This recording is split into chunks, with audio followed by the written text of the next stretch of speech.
Olá, pessoal. Boa noite, tudo bem? Como é que estão? Sejam bem-vindos a mais uma aula de gestão de processos.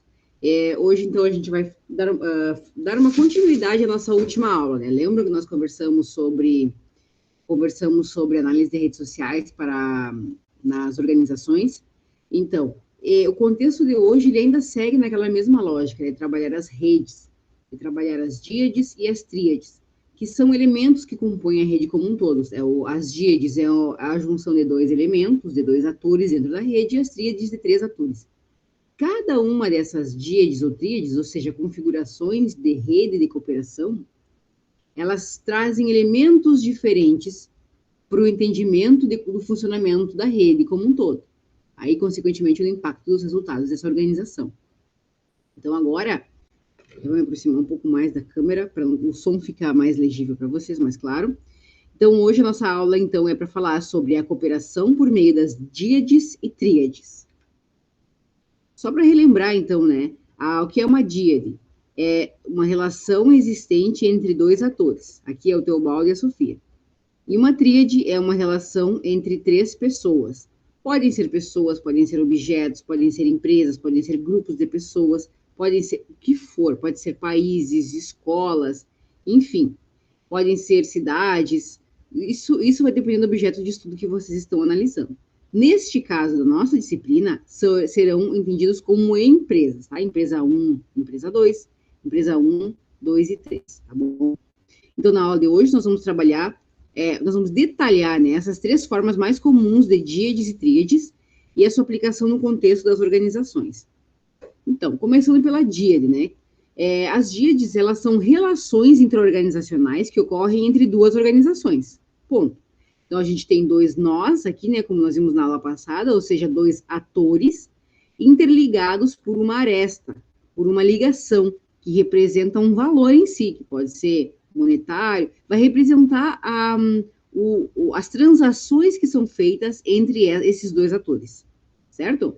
E aqui, como exemplo de uma díade, essas transações podem ser alianças estratégicas e joint ventures, que são as mais frequentes em relações de díades, tá? A principal relação, então, né, a principal com uma relação comercial, tipo business to business, realmente vai ser de negócio para negócio, entre empresas, de empresa para empresa.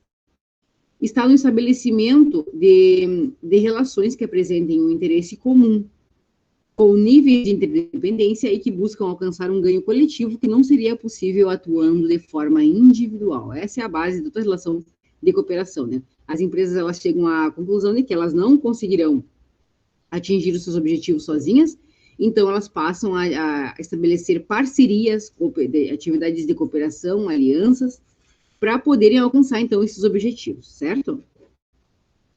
Bom, ainda falando sobre díades, quando uma determinada organização ela quer atuar rapidamente em uma nova área do conhecimento ou ter acesso a novas tecnologias ou mercados, ela geralmente tem pelo menos três opções, tá? Que são essas três aqui, ó. Essas três bolinhas aqui. Então, esferas, né? A primeira delas, né, é comprar uma empresa que já atue naquele mercado. Então, se eu quero entrar, por exemplo, eu sou do ramo do aço, e eu quero entrar no ramo da construção civil. E aí eu quero, especificamente no ramo da construção civil, trabalhar com matéria-prima de cimento, por exemplo. Eu trabalho com aço, a minha indústria é aço. Eu quero ingressar em outro mercado totalmente diferente ao que eu estou habituado, né? Que eu conheço. Uma das alternativas, por exemplo, é comprar uma empresa já atuante naquele mercado. Claro, isso vai envolver altos custos, né? A segunda possibilidade é encontrar um parceiro e constituir uma terceira empresa com o objetivo de compartilhar conjuntamente o risco. Porque o objetivo também não é só ter maiores ganhos, né? Também é compartilhar os investimentos que têm que serem feitos em pesquisa e desenvolvimento para gerar novos produtos e tudo mais. Mas, além disso, no caso aqui, compartilhar o risco de um novo negócio. Mas ainda nós temos uma outra opção, né? São três opções, que é formar uma aliança estratégica por meio da atuação colaborativa com um novo parceiro que também irá se beneficiar. Então, no primeiro cenário, No primeiro cenário, a empresa vai comprar uma outra empresa que atue já nesse mercado. Vai ter um know-how, vai ter um conhecimento prévio sobre esse mercado, sobre os concorrentes, sobre o próprio funcionamento, os processos da empresa como um todo. Já a segunda opção oferece eu unir, né, duas empresas, afinal é uma díade, então são dois atores, duas empresas se unirem para construir uma terceira empresa em que então trabalhe com esse produto ou serviço que eu quero, né, que tem um objetivo, que a empresa tem um objetivo. Na terceira opção, ela vai ser sempre mais viável economicamente, porque os riscos são muito menores do que as duas outras opções, que é formar uma aliança estratégica por meio de uma atuação colaborativa com um novo parceiro e também se beneficiar da empresa, as duas empresas trabalharem nesse mesmo projeto. Unir forças. Então, não vai ter o dispêndio, né, de um custo muito alto, os riscos, consequentemente, serão menores, o impacto financeiro é menor, o envolvimento não, eu digo financeiro, mas não é só financeiro, é de recursos, de equipamentos, de edificações, né, de estrutura como um todo, de mão de obra, de maquinário. Então, tudo isso vai impactar quando se pretende, né, se propõe a fazer um novo projeto dentro de qualquer organização, dentro de qualquer empresa, de qualquer porte. Tá bom? Então, a terceira opção, ela é bem mais viável. E aí, eu tenho algumas considerações a fazer sobre essas três opções, né? Por exemplo, a expansão da empresa por meio de aquisições e fusões nem sempre é um caminho possível para a maioria das empresas, especialmente por envolver altos custos e altos riscos, além de eventuais barreiras legais. Vocês lembram daquela questão da Sadia e da Perdigão, que queriam fazer a fusão e foram impedidas legalmente? Porque se elas fossem, não me lembro se era quem queria comprar quem, mas uma queria comprar a outra. E elas foram proibidas porque juntas elas teriam um monopólio do mercado. Uma fatia muito grande acima, né? Enquanto empresas separadas, elas estavam dividindo o mercado. E monopólio é proibido por lei no Brasil. Então, era uma questão, né, que era bem preponderante aí. Por isso, é uma barreira legal que essa empresa, ela acabou sofrendo, tá? É um exemplo, tá? Tem milhares de outros exemplos que vocês devem ter. Também, pessoal, outra observação é que, de forma alternativa a essa questão, né, de aquisições ou fusões ou expansões, a formação de alianças e joint ventures poderá ser um caminho estratégico que envolve menores custos e riscos e que não afetam a autonomia e a identidade das empresas parceiras. Então, não necessariamente a empresa vai precisar despender, né, de criar outra empresa para poder fazer o projeto, desenvolver. Não, as parcerias ambas, né, vão se empenhar para trabalhar e desenvolver trabalhar em novas tecnologias, em inovação, em novos produtos, certo? Bom, nesse contexto, pessoal, a gente consegue ver, então, né, que as alianças estratégicas e a joint venture, elas são uma alternativa viável para parcerias que configuram uma díade. Elas têm pontos em comum, elas não são a mesma coisa. Uma coisa são alianças estratégicas e outra é uma joint venture.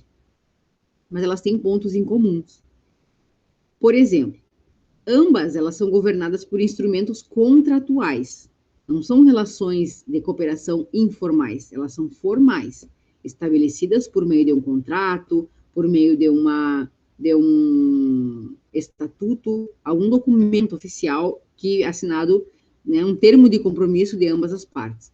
E envolvem acordos de longo prazo, com tempo suficiente para o alcance dos objetivos estratégicos, que na maioria dos casos é superior a 10 anos. Então, vejam, por exemplo, uma indústria de medicamentos, um laboratório, né, esses grandes laboratórios de fármacos. Quanto tempo eles não demoram, né, a gente viu o exemplo agora das vacinas, por exemplo. Quanto tempo não levaria para desenvolver uma vacina no processo adequado, com a segurança devida, né, de inserir uma vacina, que é um medicamento, no mercado. Então, esse processo ele foi totalmente condensado, né, diminuído, os protocolos de testes, inclusive em humanos. Primeiro são feitos testes em animais. Então, existe toda uma série de processos, de procedimentos que levam um tempo específico para amadurecer. nesse caso, ele foi totalmente em função da pandemia, em função do investimento total que havia, né, dos governos e da necessidade urgente dessa vacina, eles conseguiram diminuir. Mas, normalmente, esse tipo de procedimento, ele demora muito tempo, demora anos, inclusive, para fazer os testes adequados, até mesmo para a empresa se garantir de que ela não vai sofrer processos em função do medicamento que vai causar problema nas pessoas. Embora a gente saiba que existam efeitos colaterais, mas esses efeitos normalmente eles são efeitos numa pequena porcentagem de consumidores daquele medicamento, enfim. Então, nesses 10 anos em que esse processo, esse projeto ou esse produto está sendo desenvolvido, isso gera custos para a organização, gera um risco muito alto de estar investindo e acabar não tendo resultado. Então, a união de duas empresas possibilita que eu diminua esse tempo, ou que eu pelo menos tenha maior garantia de que esse produto, de fato, né, ele vai ser algo significativo para a empresa. Ambos os arranjos, eles são constituídos por duas organizações que possuem algum tipo de competência ou recursos complementares. Então, normalmente, as empresas elas vão se aliar ou vão cooperar com empresas que podem contribuir para para o objetivo que ela almeja. Como, por exemplo, né, ele traz o livro do Rede de Cooperação Empresarial, esse aqui, do Balestrin e Verschoor, que é muito interessante esse livro. Ele traz o exemplo, tem um boxinho, né, que conta a história da Disney e da Pixar, em que a Pixar ingressou no mercado, né, mas ela não teve muito sucesso inicialmente, porque ela tinha uma capacidade muito grande tecnológica, nova no mercado, de produzir animação. Só que a Disney não tinha. Porém, a Pixar não tinha capacidade de distribuição, de produção e distribuição de desenhos animados, de filmes. Então, eles resolveram se unir, porque um tinha algo que o outro precisava também. Depois, claro, depois a Pixar foi ser comprada pelo Steve Jobs, que então foi investir de fato, né, na Pixar, na capacidade de produção desses filmes, e fez a parceria lá com a Disney. Certo, pessoal? Essa parceria ela durou alguns anos, tá? Durou em torno de 10 anos, mas depois ela começou a se degradar em função da divisão de lucros, do interesse das empresas, porque a Disney, ela tinha 85% dos direitos sobre os filmes, sobre os produtos derivados, né, que a gente tem lancheira, mochila, caderno, outros produtos, camiseta, roupas, outros produtos derivados, né, dos filmes. Então, não era somente dos filmes. Isso acabou gerando um conflito entre as empresas, né, e acabou, inclusive, fazendo com que o CEO da Disney, à época, fosse demitido. E culminou com a aquisição da Pixar pela Disney, um negócio que remonta em torno de 7 bilhões de dólares. Certo, pessoal? Então, a gente tem um processo, né, que iniciou, que durou longos anos, gerou uma série de produtos, que seriam os filmes, né? Aí tem o exemplo do Toy Story, que a série de filmes mais famosa, né, da Pixar, da Disney, mais representativa, porque foi que realmente deu um novo caráter para a Disney, que estava em decadência na época. A Disney enfrentava um sério problema, e inclusive com o sucateamento dos parques temáticos, aquele do Walt Disney. E esses filmes, eles fizeram com que acabaram fazendo investimento nos parques, levando a temática dos filmes para esses parques e deu uma reviravolta, né? Melhorou muito o desempenho de outros produtos da Disney, tudo baseado nesses filmes, desses produtos, né, dessa fusão que as empresas fizeram. Então, por isso a Disney acabou investindo na Pixar e comprando. O que a Disney comprou? Ela comprou a Pixar? Não. Ela comprou a capacidade de desenvolvimento tecnológico na produção de filmes.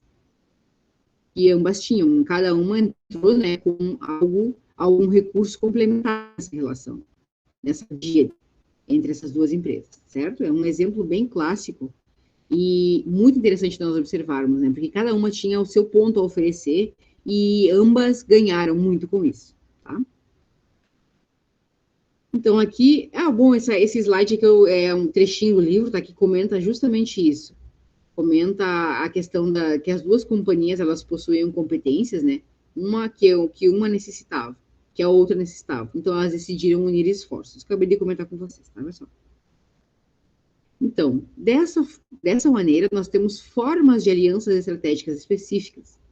Então, segundo Ishino e Gann, em 1996, as alianças estratégicas elas podem apresentar as seguintes formas: alianças pró-competitivas, alianças não competitivas, alianças competitivas e alianças pré-competitivas. Aí vocês vão me perguntar, tá, mas as empresas elas não estão cooperando?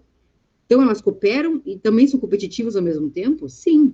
Lembrem que mesmo as empresas participando de uma relação de cooperação, de aliança ou joint venture, elas não perdem a sua característica, a sua essência individual.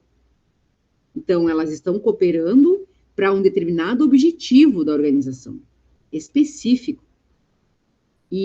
Mas a empresa segue funcionando como um todo, né? Então, ela mantém essa relação de aliança competitiva, que vai remeter a um termo, né, que foi cunhado por Michael Porter, que é coopetição, que é quando as empresas cooperam e competem ao mesmo tempo. A gente vai ter uma aula mais adiante sobre isso, tá? É uma das últimas aulas. Então, nas alianças pró-competitivas, são alianças verticais entre o fabricante e seus fornecedores. Ou entre o fabricante e os seus distribuidores. Aí vai depender da etapa da cadeia de suprimentos, né? Pode ser entre o fabricante e os fornecedores ou o fabricante e os distribuidores. Nesses casos, as empresas elas se unem para aperfeiçoar produtos e geralmente não competem entre si, porque é uma relação vertical, em que um sempre vai estar no topo, né?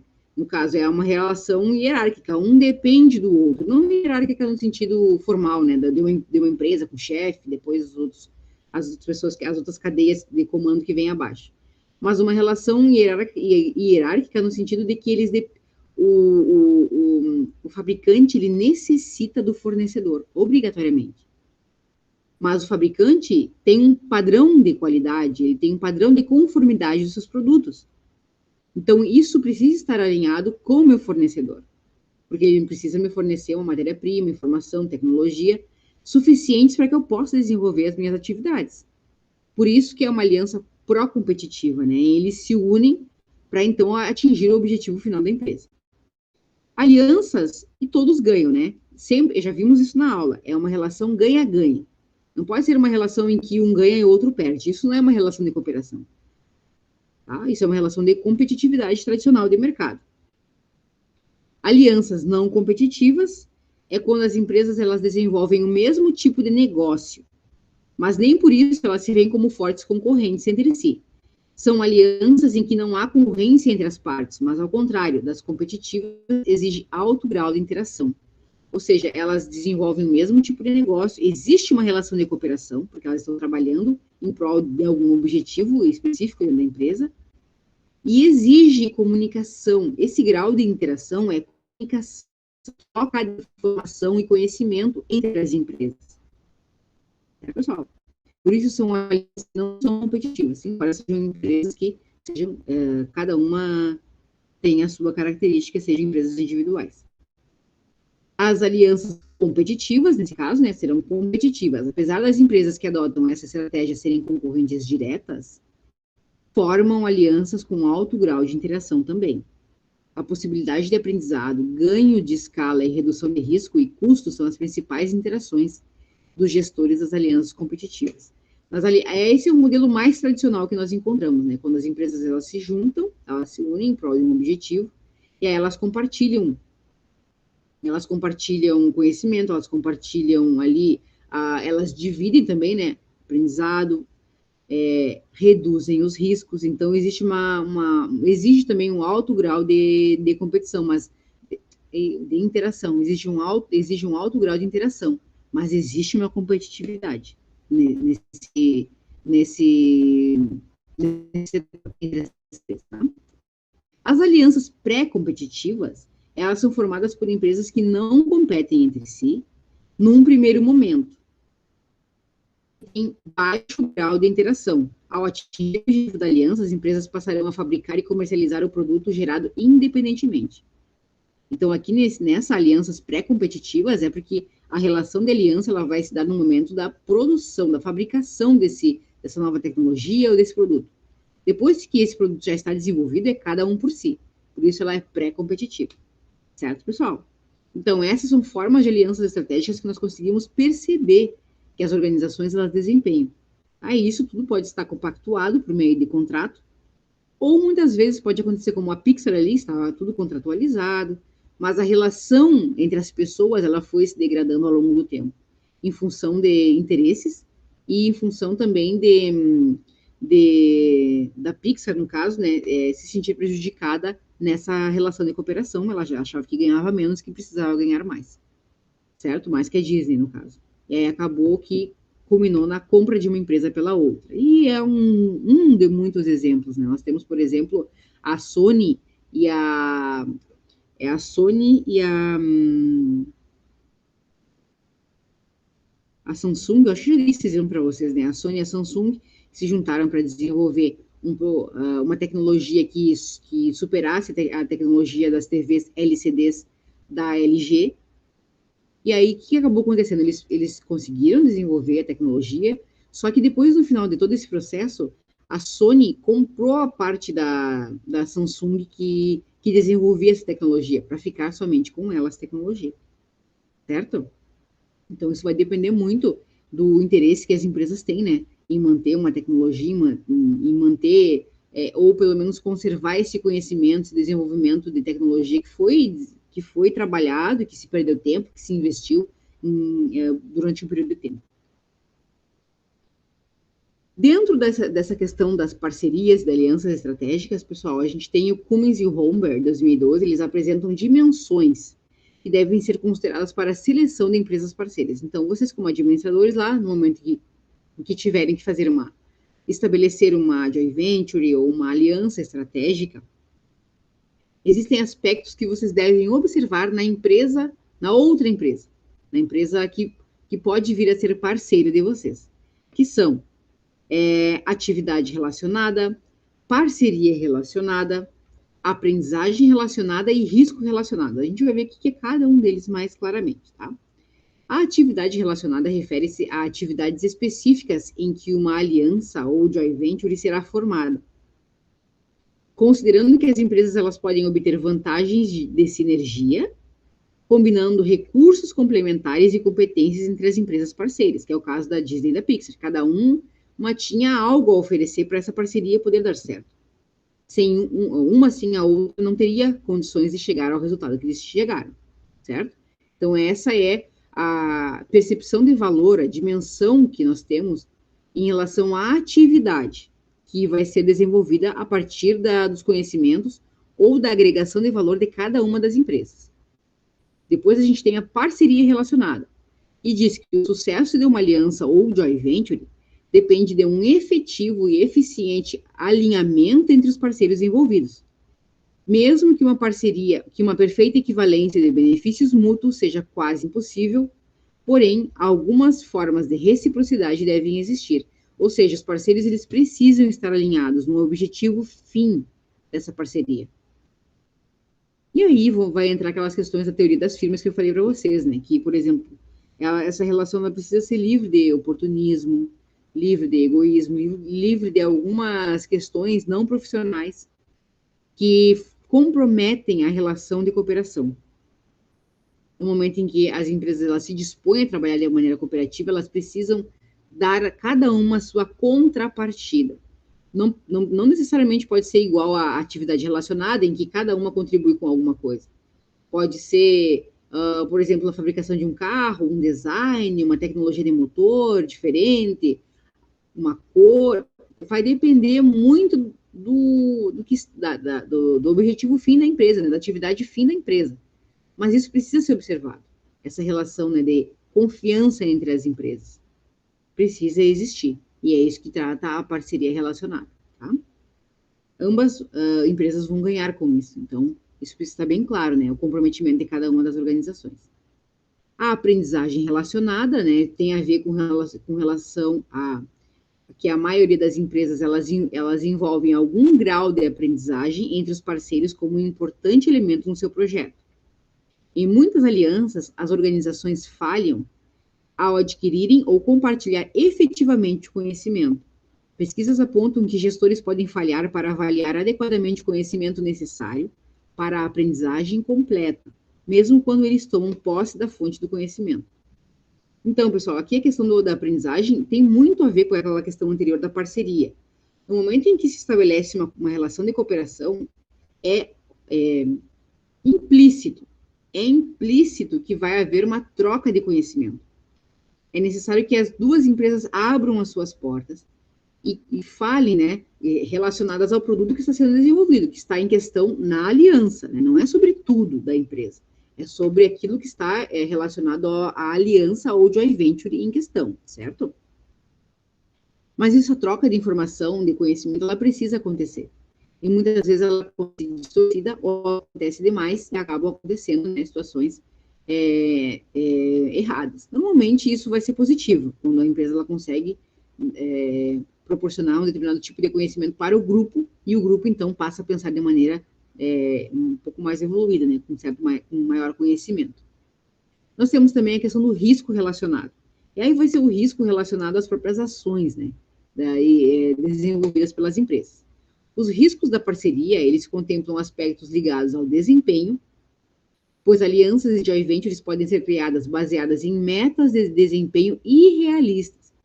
Aí as empresas podem taxar, né, de que elas, como elas estão trabalhando entre duas, elas podem alcançar uma meta muito, muito menor de tempo, por exemplo, ou muito menor de custos, e acabarem planejando fora da realidade. Derivadas de objetos e aspirações das partes que estão simplesmente muito para fazer o negócio. Outro que pode ser ligado à competição, a gente, em que o parceiro pode se tornar um competidor, que é aquele caso lá que a gente viu das alianças estratégicas, né? Esse aqui, ó, que eu mostrei para vocês, das alianças pré-competitivas, ou das próprias alianças competitivas, em que a aliança ela está relacionada somente no desenvolvimento, depois é do produto, depois é cada um por si, tá? E também outro risco relacionado que pode ser considerado podem estar ligados à assimetria de informações, que é relacionada à aprendizagem relacionada, né? E à própria imagem quando o parceiro tiver alguma conduta imprópria no contexto de negócio. Então, além de tudo isso, né, nós considerarmos, acho que os riscos relacionados são os que mais têm itens a serem observados nessas relações de cooperação, porque realmente os riscos existe um ganho, um benefício muito grande das empresas trabalharem de forma cooperativa, mas na mesma medida em que nós temos uma possibilidade de ganhos maiores, nós também temos riscos que estão relacionados a essas ações. Tá? Depois, vamos falar das tríades. Tríade, se díade são 2 atores, uma tríade vai ser 3 atores, tá? Então, tríade é um conjunto de 3 unidades, intimamente relacionadas como podem ser 3 pessoas, 3 empresas, 3 objetos, e mais abstratamente 3 ideias ou 3 conceitos. No caso aqui da nossa disciplina, a gente vai estar trabalhando sempre, né, 3 atores serão empresas, tá?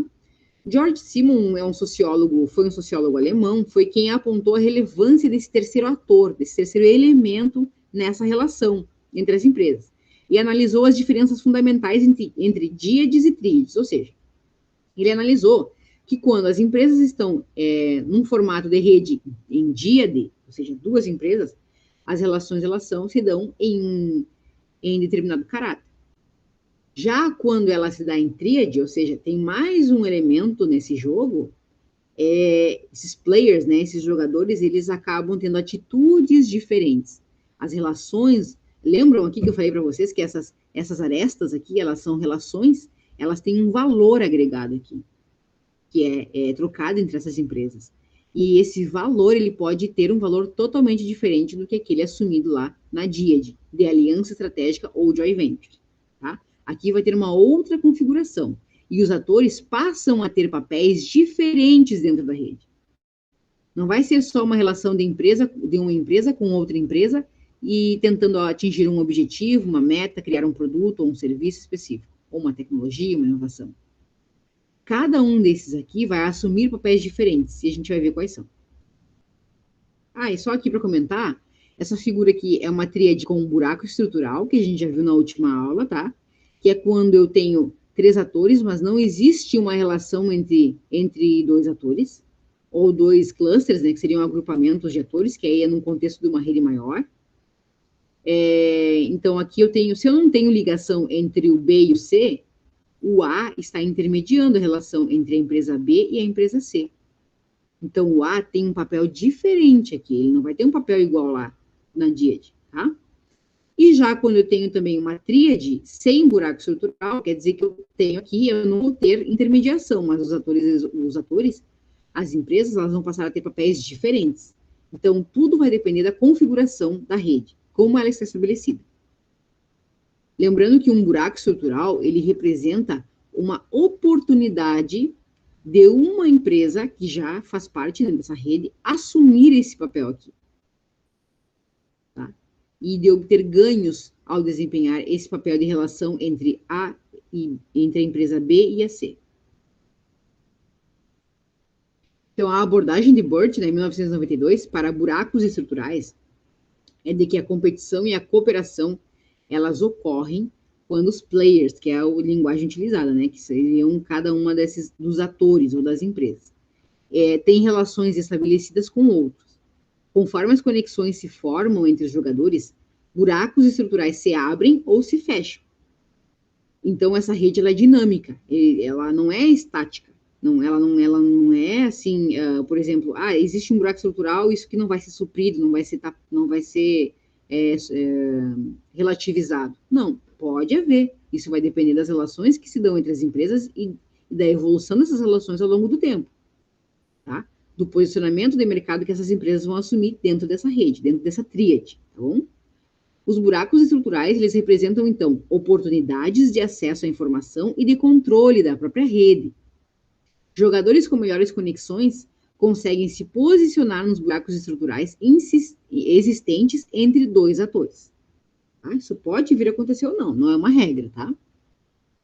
Nesse contexto, pessoal, nós temos papéis, né, que eu já falei para vocês, dos atores desempenhando dentro dessas tríades. Dessa forma, nós temos tipos de intermediação. Então, quando os atores eles são empresas ou grupos de pessoas, é possível que os chamados terceiros atores possam desempenhar diferentes papéis em tríades. Para facilitar esse entendimento, Gold e Fernandes, 1989, eles descreveram 5 diferentes papéis de intermediações por empresa. Vamos ver quais são.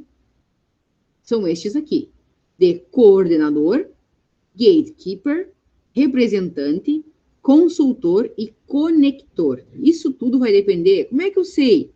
Vai depender da seta aqui, pessoal. Lembra que eu falei na última aula que existiam relações bilaterais ou unilaterais, ou seja, de uma pessoa para outra, não necessariamente, por exemplo, tem a Maria e José. A Maria, vamos mudar o exemplo, vou colocar a empresa. A empresa A e a empresa B, certo? A empresa A tem relação com a empresa B, estabelece uma relação de cooperação em determinados produtos, desenvolvimento de produtos com a empresa B. Mas a empresa B, e aí teria que ter a empresa C, porque é uma tríade, né? A empresa A, B e C. Então, a empresa A, ela tem uma relação com a empresa B, mas a C não tem relação com a empresa B. Essas relações, elas configuram situações que podem ser de uma empresa para outra. Nesse caso, ela não vai ser recíproca, ela somente de uma empresa para outra. Ou ela pode ser recíproca. Quando essa relação ela vai e volta. A empresa A afirma que tem relação com a empresa B, e a empresa B afirma que tem relação com a empresa A. Então, é das duas partes.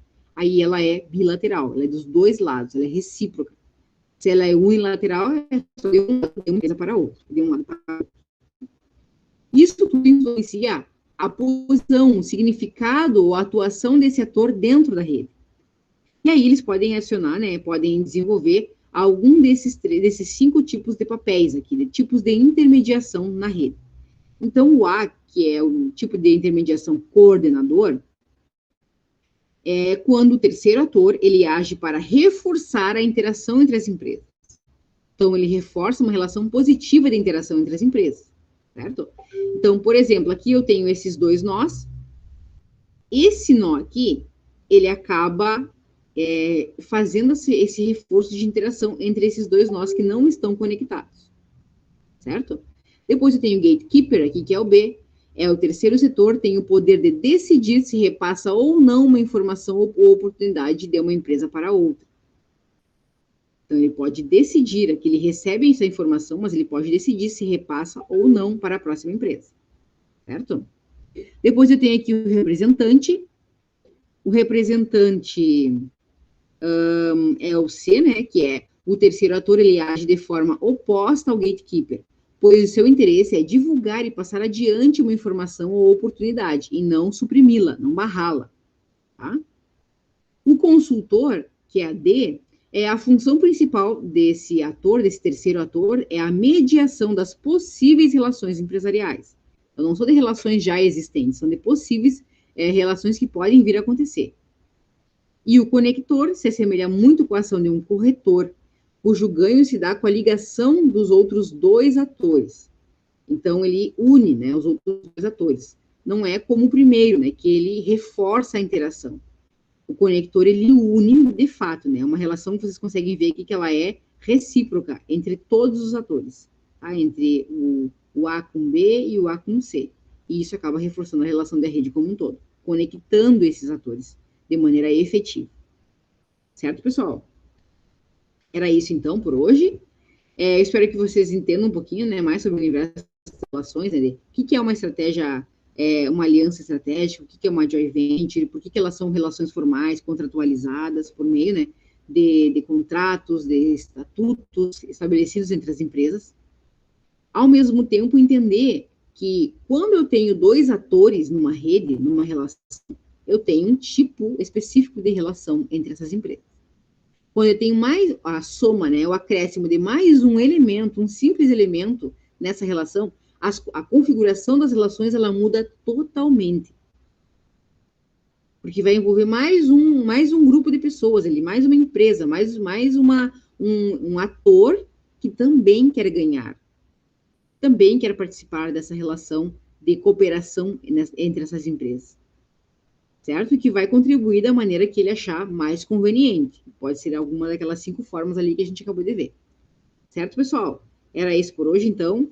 Até a próxima aula. Tchau, tchau.